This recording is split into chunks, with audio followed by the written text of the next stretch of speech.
18 into 10⁻3n സമം 0.000018 ആയാൽ n എത്ര? ഇതൊരു ഇക്വേഷനാണ്, ഇതൊരു സമവാക്യമാണ്. നമുക്കിതിൽ എന്നിൻ്റെ വില കാണണം. അപ്പോൾ ഈ 10⁻3n നമ്മൾ സമത്തിൻ്റെ ഇടതുവശത്തുണ്ട്, അത് അവിടെ തന്നെ എഴുതി. 10⁻3n ഇവിടെ തന്നെ എഴുതി. അതിൻ്റെ കൂടെയുള്ള ഇൻറ്റു 18 സമത്തിൻ്റെ വലത്തോട്ട് കൊണ്ടുപോയി. ഇതിൻ്റെ കൂടെയുള്ള ഇൻറ്റു 18 സമത്തിൻ്റെ വലത്തോട്ട്. അപ്പോൾ അത് ഇൻറ്റു എന്നുള്ളത് ബൈ ആയി മാറും, ഹരിക്കണം എന്നാവും.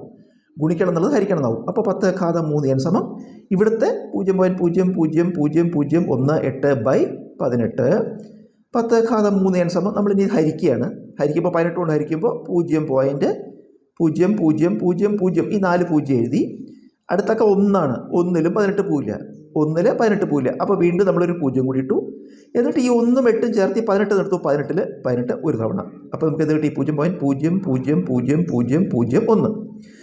10⁻3n സമം ഇതിനെ നമുക്ക് 10⁻⁻6 എന്ന് എഴുതാം. അതായത് ഈ സംഖ്യയുടെ പ്രത്യേകത എന്താ? 0 പോയിന്റ് വെച്ച് തുടങ്ങണു, പിന്നെ അവസാനം 1 ആണ്. 0 പോയിന്റ് വെച്ച് തുടങ്ങണു, അവസാനം 1 ആണ്. ഇടയ്ക്ക് പൂജ്യങ്ങൾ. ഇങ്ങനെ വരുമ്പോൾ നമുക്ക് എപ്പോഴും 10 എഴുതാം. 10 സ്ഥിരസംഖ്യയാണ്, 10 മാറ്റം വരില്ല.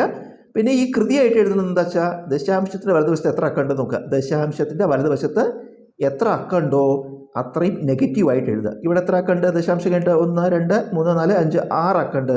അപ്പോൾ നമ്മൾ -6 എന്ന് എഴുതി. 10⁻6. ഇത് നോക്കൂ, ഇപ്പോൾ എന്തായി? ഇരുവശത്തും പാദസംഖ്യ തുല്യം. ബേസ് രണ്ട് വശത്തും താഴെ എഴുതിയ തുല്യമാണ്. കൃതിയാണ് വ്യത്യാസമുള്ളൂ, പാദം തുല്യമാണ്. 10 പാദം തുല്യമാണെങ്കിൽ കൃതികളും തുല്യമായിരിക്കണം. അപ്പോൾ നമുക്ക് എന്തെഴുതാം? 3n സമം -6. n എങ്ങനെ കാണുക? -6/3 അല്ലേ? 3 ഇൻറ്റു n ആണ്, ഇങ്ങോട്ട് എടുക്കുമ്പോൾ ബൈ ആവും. -6/3 ഹരിക്കുമ്പോൾ -2. 6/3 2 ആണ്. നെഗറ്റീവ് പോസിറ്റീവ് ഹരിച്ച നെഗറ്റീവാണ്. n ൻ്റെ വില -2.